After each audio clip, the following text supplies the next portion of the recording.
Investment talaga yan, boss. Paano naging investment yan? Sige. Kasi sisikat ako ulit after nito. Kumbaga, ngayon kasi wala nang lugar para maging masama eh. Napakahirap na maging masama. Anong ibenta mo? Dito lang sa Pinay Stars! Ay, brother! Hala, si ano to Hello. Kilala mo to? Yeah! Sino yan? Ayan si Bugbog o Dignidad. Si Joaquin Montes kasi. Ay, sorry. Ano na? Si Joaquin Montes. Joaquin Montes, si Bugbog o Dignidad. Baby. Sinabi niya ba yon? Oo, no, pinanood ko yung ano niya. Ang tibay. Ganun. Yung sa banyo. Oo, sa banyo. Yung ba yung sa banyo, yung Bugbog o Dignidad, o yung iba pa yung sa labas? Hindi, sa banyo yun, di ba? Sa CR. Oo, sa CR. CR. Wala ba yung ano dyan? High chair or something? Nalilito. Okay, so anong sadya mo dito? Ano, Boss Toyo? Itong uniform ko na napag-interesan mo noon. Ano?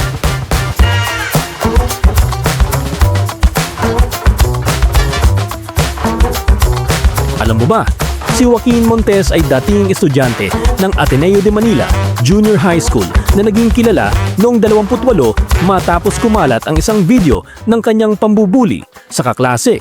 Sa nasabing insidente, makikitang ginamit niya ang kanyang kaalaman sa taekwondo upang manakit, bagay na nagdulot ng matinding galit at batikos mula sa publiko. Dahil dito, agad siyang pina-expel ng Ateneo at naging paksa ng mas malawak na diskusyon tungkol sa bullying, disiplina at tamang paggamit ng martial arts sa kabataan. At ngayon, sa PP Stars ay nagbebenta siya ng Ateneo uniform na suot niya noong nag-viral ang insidente ng pambubuli niya sa isang kapwa-estudyante. Pumunta kasi yan dito, isang beses may binibenta. Sabi ko, kung may bibilin ako, dapat, anong grade ka nito? Grade 9. Grade 9. Anong year ba to? Anong year ba to? Anong year to? 2018? 2018? Kailan din lang pala before pandemic. 2018, grade 9. Wow. Search ko. Okay. So sa mga hindi nakakaalam, 2018, gumawa to ng isang viral na eksena. Hindi sa'yo yun, di ba? Hindi ikaw ang kumuha. Hindi. Kaninong camera yon? Yun ang hindi ko rin sigurado. Baka sa kaklase ko or sa... Sino nag-upload? Di ko rin sure kung sino unang nag-upload. Pero ano yan, natsyempohan talaga na uso yung pagkakalat-kalat ng mga video-video. Yun na kaya in-upload. So, kamusta ang buhay-buhay? Ito, masaya naman. Tapos, na-realize ko kasi, mga ilang taon na ba yun? 6-7 years ago? Di nyo pa rin ako makalimutan. Pag nasa labas ako, namumukha nyo, inausap nyo. Masaya naman kayo kasama, aminin ko. Kaya, eto, exposure. Wow, okay ka ha? Okay, may tanong lang ako sa'yo. Pangilang bugbog na yon? Yung ginawa mo na yon, bago ka na Pero viral? di ba nagta-taekwondo ka? Taekwondo, black belter ka ba? Oh, black. Sample nga. Di na. Sample lang. Hindi, pero bago sumikat yung video na yon, ginagawa mo na ba talaga siya? Hindi po. Ano lang yan, away-away bata yan na pinagsisisihan ko na yun. Noon pa. Siyempre naman. Di man masyado nagbago yung itsura ko sa mukha. Malaki na pinagbago ng pagkatao, di ba? Oh, paano mo nasabi malaki ng pinagbago mo? Di na ako nang gaganyan-ganyan yung nakikita niyo sa Facebook. Bait na ako ngayon, mabait. Tsaka kasi hindi ka na lumaki. Subukan mo ngayon mag-gano'n na sa edad mo, naku po, dadagukan ka talaga. Di ba? Tsaka syempre, isa pa rin, nandiyan na rin cellphone. Napaka Sobrang dami ng cellphone ngayon. Pag may ginawa ka na ganyan, automatic, sikat ka na rin agad. Kumbaga, ngayon kasi wala nang lugar para maging masama eh. Napakahirap na maging masama talaga. Pero matanong ko lang, nagkaayos kayo nung nakaway mo rito? Kayos naman. Kinonta ko yung mga bata na yun para mag-sorry sa mga magulang nila. Nag-sorry ka sa magulang nila? Pero hindi personal. Hindi personal. Through call, tinawagan mo lang. napatawad ka naman nila. Yung isa nun, kaibigan ko hanggang ngayon. Sino? Hindi ko nababanggitin. Hindi, kaibigan mo pa rin yung isa sa na-bully mo dati. Kaibigan mo na ngayon. Baka kasama mo dyan. Sino yan? Sino mga fan ka na to? Halika rito, tawagin mga fan clubs. Nandyan nga, nandyan. May mga fan clubs, halika rito! Halika rito, mga fan clubs. Halika rito. Halika kayo! Kapatid mo yung isa? Di ba, mga kapatid ka ba? Kapatid mo yon? Hindi ko kapatid yan. Ito mga fan. Ito, kaibigan. Ikaw yung binugbog niya dati. Hindi kasi dati parang ganyan din yan eh. Yung isa na, So, kamusta naman tong kaibigan mo? Yan, siyang kausapin din yun. Nagbabago-bago. Nagbabago-bago. Ilang porsyentong pagbabago? 80%. Para makukulit itong mga batang. Di ba? So, ano naman masabi mo sa kaibigan mo? Kailangan ko talaga ng upuan dito. Siguro ano lang, gusto niya naman din talaga magbago. Yan talaga mga bago. Wag na natin isipin yung nakaraan kasi bata pa ako nun, guys. Focus na lang tayo sa future. Gagawa ko ng mga ikatutuwa ninyo. Gumagano-gano ka pa. Sinusuportahan niyo pa. Tuwa-tuwa kayo. Ano yung mga fans club dito? Tawagin mo lahat. Para papalakpak pa. Yung mga iba, hindi kasi talaga pwede isama yung iba dyan. Ayaw nyo? Yung iba, halika rito. Ayaw. Alright, sige. Magkano mo naman yung binibenta? Ganto? Ano na, Boss Soyo? 200,000. 200,000. 200,000. Tinan mo, pati yung friend mo natatawa. 200,000. Makulit kasi yan. Makulit yan. Makulit ka rin. Di bagay kayo, pares kayo makulit. Di ba? 200,000. Sige, tatawag tayo ng expert pagdating sa ganito. So, tawagin natin si Sir Angelo Bernardo. Ayan, Sir Angelo Bernardo. Si Angelo Bernardo, baka ilobol mo. Tino na ka. Buka nalalakot na agad, Baka daw ilobol mo daw siya, nalalakot na agad, Ateneo UP. Di pa ako nagtitraining ng may gitisyon to. Ateneo tsaka UP. Pero makikita nyo, gagawa ako ng content. Gusto nyo makikita yung ganyan. Ako, may 30 years na ako na nag-training. Talaga po? Brown ako. Yan. UP Diliman. Okay, Sir Armando, alam mo to, kilala mo siya? Oo, kilala Ano ko. Armando? Ay, Angelo? Armando, pinagsama si Armand tsaka si Angelo. Ano yun? Collab. Collab. Angelo. Okay, so ito Sir yung Angelo. uniform mo. Ayan yung Sa Ateneo. Kilala mo siya? grade 9. Oo, kilala ko. Sa Alam mga mo nakapanood. Story. Napanood ko yung istorya. Yeah, Pinahanap ko sa- pa to siya yaya ng matindi. Sa yaya mo. Kahirap kahanapin yan. Ito grade 9 eh, no? Ganyan sa Ateneo eh, no?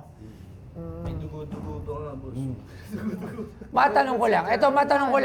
Matanong ko lang, syempre, kung estudyante ka ng Ateneo, mayaman ka.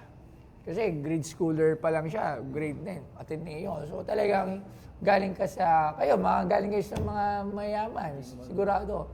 Pero kasi paano nyo makakaya na mapag-aral sa mga ganyan mga elite school, di ba? Lalo na yung mga grade school at, di ba? So kailangan mo ng enough pera para dyan. So malamang mga spoiled brat talaga kayo, di ba? Mukha naman, di ba? Tinan mo naman mukha niya, no? Di ba? So, Di nga alam ng magulang ko, nandito ako ngayon. Kaya ayusin natin to. kaway ka naman sa Pero, mic. pero may 18 ka na, Kaka 21 ko lang po this year. Wala na. Parang hindi siya tumatangkad. Hindi na talaga rin tatangkad yan. Anong Pero negosyo tinan mo, ng... mas maliit. tanong ko lang, anong negosyo ng family niyo? Ayoko pag-usapan talaga yung family ko dito. Okay, sige. Pero sa tingin ko talaga mayaman to sila. Sir.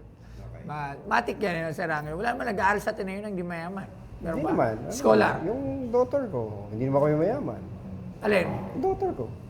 Yung? Doctor mo. Kung hindi mayaman, galing nga sa Bernardo Clan, loko. Okay. National artist ang tatay niya. Hindi pa naman. Hindi pa, nominee. Lolo ko. Okay, lolo pala. Okay, so Sir Arman yung mga ganito. Angelo. Ay, Sir Angelo. Ano ba? Magkano yung mga ganito? 500,000. Tingnan mo. Ikaw, nabili kasi ng mga luma din, di ba? Sige, comment lang ako. Okay. Kasi bilang taekwondo practitioner din dati. Sa akin masakit yun. Yung napapanood ko yung video, masakit yun kasi usually ang taekwondo is for Na-disrespect self-defense. ko yung taekwondo community nung time na yun. Ano no? Na-disrespect. Yung taekwondo community nung time na yun, Diyan talaga pinagsisisihan ko rin. Hindi kasi ganun talaga. Pagka... Pero Ah, hindi, sir, stay humble ka lang dapat. kung bibilin mo to, Sir Angelo, magkano? Kung bibili ko yan, 600. Magkano? Sabi mo, magkano? Magkano? parang mahirap ano ah. Ako mahirapan ako presyohan niya kasi nga unprecedented yung pagka-viral niya. And I think nahihili rin niya High sa mga profile item. viral videos. Bumalik na ako ngayon after sa 6-7 years. Sa'yo ko unang pumunta, Boss Toyo. Magkano? Kunyari ikaw nga bibili. Tingin ko ano pa siya, hindi pa ngayon yung tamang panahon Para ibenta. Para ibenta. Pero kung nga, katulad nga yung Kailangan binibenta na niya. set out niya pa yung Pero kung gato nga na binibenta niya ng mga magkano. ngayon na hindi pa set out yung path niya, hindi ba natin alam kung ano mangyayari. Talagang, ano yan, yung, kung paano ka bumili ng painting ng isang budding na painter na hindi pa Budding sikat. Yun. Budding, wait. So, more or less, magkano? Price? Siguro, kung bibili ka ng painting na 10 to 20, 25 to Hindi. 30, mga ganun yung, ano ko, my opinion. Alright, maraming salamat, Sir Angelo, ang ating expert. Okay? Good luck. So, narinig nyo na from ating expert. 10 to 20. 50 to 100. 10 to Okay, ako, ito, para maganda. 100, sakto. Sige, wala nang problema. Magalante naman ako. 10,000 pesos! 10,000 pesos! Galante ba yun? Parang ubus na yun and sabihin natin 30 minutes. Ano yun? 30 minutes yun. Enjoy ko, Boss Toyo. Okay, enjoy. Mukha ililibre niya. 15,000 pesos! 15. 50! 50 na. Ang market lang ng 10 to 20. Market niya yun. Ito, iba naman to. Isasama namin yan kay One of one. Kay One Boy of one with a Brad. blood stain. Si Boy Dila. Boy Dila. Ayun, mga category niyan eh. Boy Dila. Huwag naman dun. Dito sa ground floor na nakamanig yun. Oh, nakamalig. Papasadya pa ako ng malikin. Para mo. 15,000 pesos. Isipin nyo para kayong nag-invest sa akin yan. After, isipin mo, Tingnan mo yung tropa mo, natatawa. Nag-invest daw, bandang uli. Ano pa pala to? Ayun, pag nag-invest sa scam pa ata eh. hindi. Good investment yan. Good investment. Ilan ba yung average views natin sa Boss Toyo Productions? Sa Pinoy Sponsor, depende sa... 300K? Alin? Hindi, depende. Million, depende sa item eh. So, depende to kung matutuwa sila sa'yo dito. Pwedeng mag-million views, pwedeng hindi. It depende. Depende sa tao. Oh, depende. Depende kung mabubuisit sila sa'yo o matutuwa sila sa'yo. Pag nabuisit sila sa'yo, maraming views to. Matik yun. Okay, 18,000 pesos. Basta. Ah! 13 yun ah. Third. Hindi kaya. 18. Masyadong mataas. 18. 18 tapos sa akin na rin yung 18K na yun. Kulit eh. Or yung bracelet, 18,000 pesos. With the bracelet? Wala. With ito, 18,000 pesos. So tingin ko yun na yung right price para dito. Tansya ko talaga. Kung ganun ka lang kikitain mo dahil lang sa isang video, laki mo na yung offer mo dito, Boss Toyo. Walang malit na nga yung kikitain ko, lalaki ako pa yung offer ko sa'yo. Parang, Investment talaga yan, boss. paano naging investment yan? Sige. Kasi sisikat ako ulit after nito. Di ikaw sisikat, di ikaw dapat magpasalamat sa akin. Walang pinasikat na kita. Sisikat ka lang ha. Ako, Collab tayo. handa. 18,000 pesos. Sir, ikaw na. Ikaw na mag-decide. 18,000. Ano sabi mo? 30. Pare. 30. Okay na yan, okay. Okay na. Ayun na, supportado ka na mga barkada mo. More than 20. 18,000 pesos. That's the last price. 20. 18. Sakong 18. 20. Sa pabulong naman kay boss Toyo. 18 nga sabi ko na. Pabulong naman. Tapos bibigyan, 18 na, may sakto, 18 na. may regalo ako siya sa kotse. 18,000 pesos.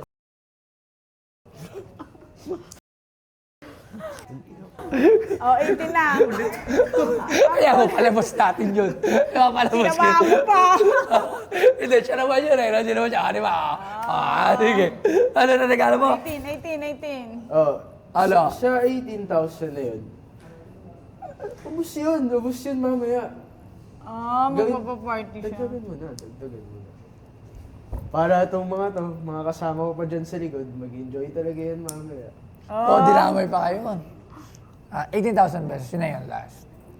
Saktong 20. 18. Swear. Saktong 20 mo na yan, tita. Wala labs. Ha? 18. 20. Kay Ba't Mrs. ako? Lau, kasi siya yung boss ni boss. 18,000 pesos. Okay na yun. 18,000 pesos. Deal. 18,000. 18,000 plus... Wala nang plus, 18,000. Plus... OT na tayo! Hindi, magbablog pa tayo. Magbablog pa Oo, tayo. magbablog pa sa susunod. Oh, sige. Bumalik ka na dito. 18,000. Oh, magsasara itong building. 18,000. Hanggang 6 p.m. lang. 20,000. 18. 18,000 nga. 18. 21 na yan, 18. bro. 18. Tita, 18. sabihin mo nga kay Mukha boss to. tita. 18,000. 18,000. 18. 18? Bruh. 18 na. Ito na lang kamay natin. 18 na. Pamataos na kayo. 18 pa ba daw? Oh, ikaw. Oh, 18 na. Oh, 18. Okay na yan, Sama, 18. pwede. At least, sabi mo nga, exposure.